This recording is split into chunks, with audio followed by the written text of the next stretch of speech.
that is for us. Watch Senator Marco Rubio here. He agrees with you. He's saying China is doing basically the biggest illegal wealth transfer from the U.S. into China in the history of mankind, up to $600 billion a year of American technology and know-how going into China. China's stealing it. He said a lot more. Watch this. The long arm of China is not some futuristic threat. It's already here.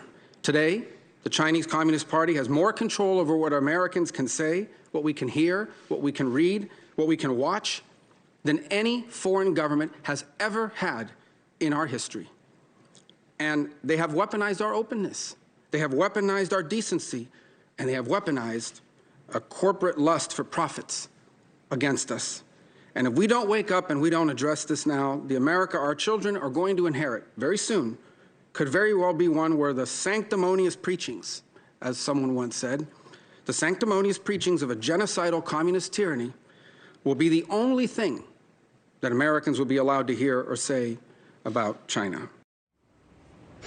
Whoa, that's scary stuff. He's basically saying China's going to dominate the U.S. and what we think and say. I mean, talk to us about that and what he said about the corporate lust for profits working against U.S. interests.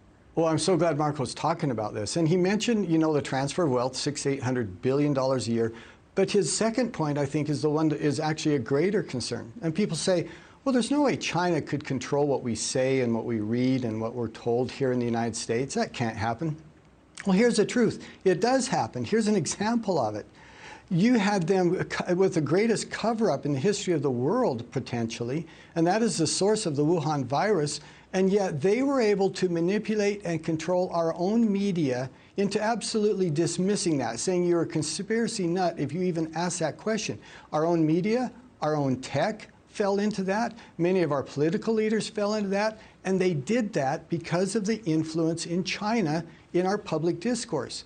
Now, look, you don't have to be an intelligence official to look at that and say, hey, it seems to me that we ought to at least consider the possibility that this virus came from the lab.